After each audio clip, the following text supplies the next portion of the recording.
গুৰুত্বপূৰ্ণ খবৰ দিব বিচাৰিছো আপোনালোকক ইস্যু ৰূপত এনডব্লিউটি পৰীক্ষাৰ বিতৰ্কত ফলাফল প্ৰসংগ এনডব্লিউটিৰ পৰা বাতিল কৰা হৈছে গ্ৰেছ মাৰ্ক হয় এনডব্লিউটি পৰীক্ষাৰ পৰা বাতিল কৰা হৈছে গ্ৰেছ মাৰ্ক আৰু এনডব্লিউটিৰ বিসংগতি সন্দৰ্ভত গুৰুত্বপূৰ্ণ খবৰ আপোনালোকক দিব বিচাৰিছো উচ্চতম ন্যায়ালয়ক জনালে এই মুহূৰ্তত কৰ্তৃপক্ষই পুনৰ পৰীক্ষাত বহিব লাগিব পৰীক্ষাৰ্থী 23 জুনত অনুষ্ঠিত হ'ব পৰীক্ষা 30 জুনত ফলাফল গ্ৰেছ মাৰ্ক প্ৰদানৰ বিৰুদ্ধে সুপ্ৰিম কোৰ্টত তৰা হৈছিল আবেদন দেশজুৰি নিট বিতৰ্ক অব্যাহত থকাৰ সময়তে নিট পৰীক্ষাত গ্ৰেছ মাৰ্ক প্ৰদান প্ৰক্ৰিয়া বৃহস্পতিবাৰে বাতিল কৰে এনটিএ কৰ্তৃপক্ষই আপোনালোকক জনাও সৰ্বোচ্চ ন্যায়ালয়ক এই কথা অৱগত কৰি এনটিএ কৰ্তৃপক্ষই সদৰি কৰে যে যদিহে গ্ৰেছ মাৰ্ক প্ৰাপ্ত পৰীক্ষাৰ্থীহে পুনৰ পৰীক্ষাত অৱতীৰ্ণ হ'ব নোখোজে তেন্তে 5 মেত সম্পন্ন হ'ব পৰীক্ষাত তেওঁলোকে লাভ কৰা নম্বৰসমূহমে বাছনি কৰা হ'ব উল্লেখযোগ্য যে একাংশ পৰীক্ষা কেন্দ্ৰত বিসংগতিৰ বাবে নিৰ্ধাৰিত 3 ঘণ্টা 20 মিনিট সময় লাভ কৰা নাছিল বহু পৰীক্ষাৰ্থীয়ে যাৰ বাবে এনটিএ গঠন কৰি দিয়া এখন কমিটিৰ পৰামৰ্শ মতে সকল পৰীক্ষাৰ্থীক দিয়া হৈছিল গ্ৰেছ মাৰ্ক কিন্তু গ্ৰেছ মাৰ্ক প্ৰদানৰ সিদ্ধান্তৰ বিৰুদ্ধে সৰ্বোচ্চ ন্যায়ালয়ৰ কাষ চাপে ফিজিক্সৱালাৰ সিইও আলাখ পাণ্ডে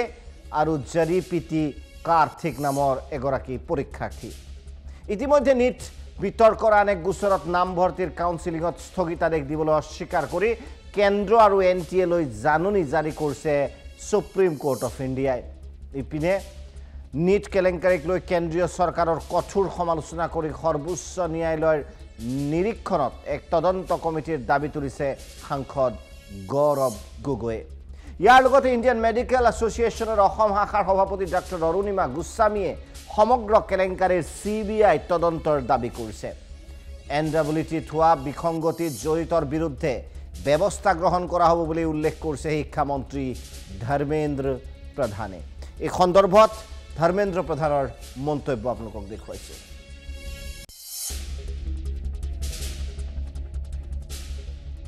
ये जो एक वातावरण बनाई जा रही है कि बहुत बड़ा एनामोली हुई है नीट के संबंध में पिछले दिनों में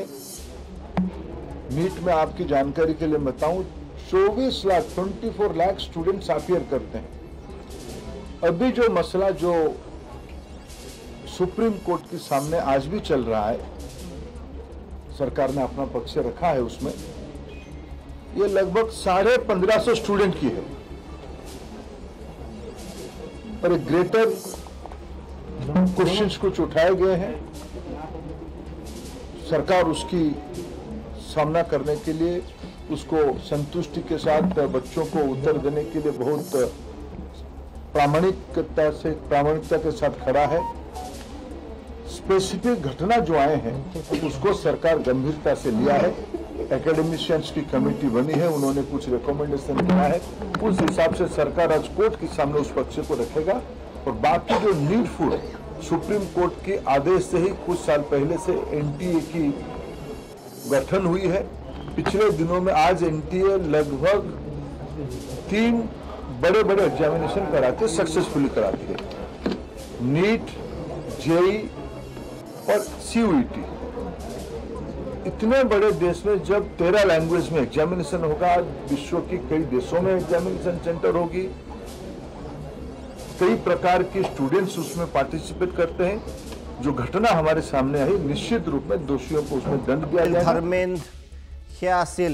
ধৰ্মেন্দ্ৰ প্ৰধানৰ মন্তব্য এবাৰ আপোনালোকক দেখুৱা বিচাৰিছো এই গোটেই বিষয়টোত হৰব হৈ পৰিছে অসমৰ যোৰহাটৰ সাংসদ গৌৰৱ গগৈ আৰু গৌৰৱ গগৈ ঘটনা প্ৰবাহত কি মন্তব্য কৰিছিল আপোনালোকক দেখুৱা বিচাৰিছো মন্তব্য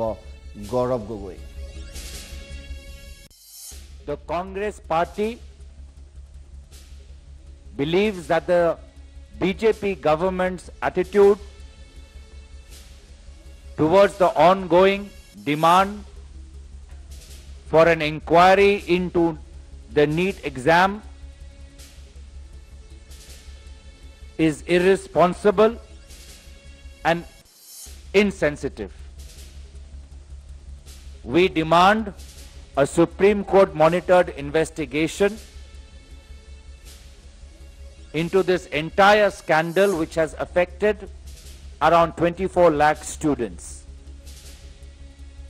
Ordinary families have been forced to cough up amounts close to rupees 30 lakhs due to promises given to them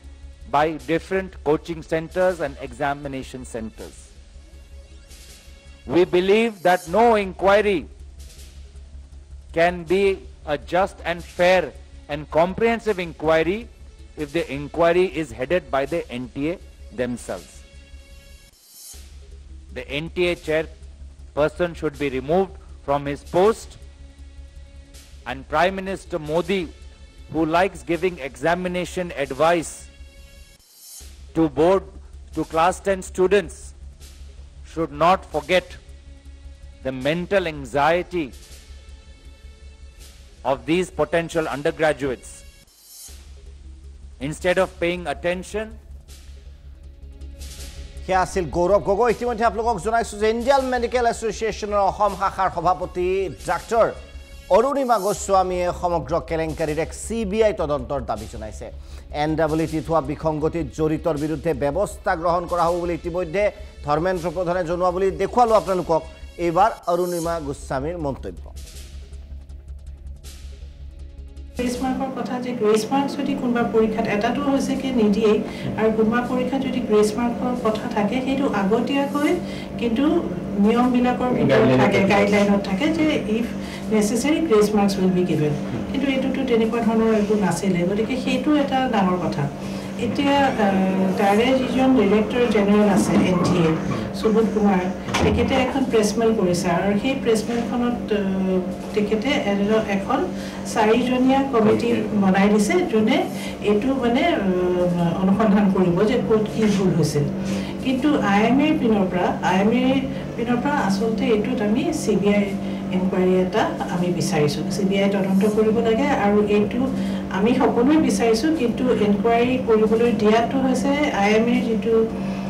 junior doctors network আছে তেওঁলোকে এখন চিঠিত আমাৰ হেলথ মিনিষ্টাৰলে লিখি দিছে যে এই এটা CBI ইনকুৱাৰী হ'ব লাগে আৰু আমিও ভাবো সমগ্ৰ ভাৰতবৰ্ষতে ভাৰতীয় চিকিৎসা সন্থাৰ সকলো বিষয়ববীয়াই বিচাৰে যে CBI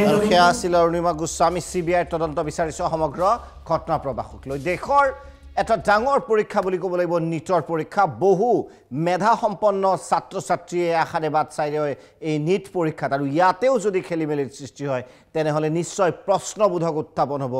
চৰকাৰৰ বিৰুদ্ধে যে এনে ধৰণৰ এক উচ্চ মানদণ্ড সম্পন্ন পৰীক্ষাক কিয় ইদৰে গুৰুত্বহীন কৰি দিয়া হ'ল বা বিতৰ্কৰ মাজলৈ ঠেলি দিয়া হ'ল ছাত্ৰ ছাত্ৰীসকলে অৱশ্যে নিৰাশ হোৱাৰ প্ৰয়োজন নাই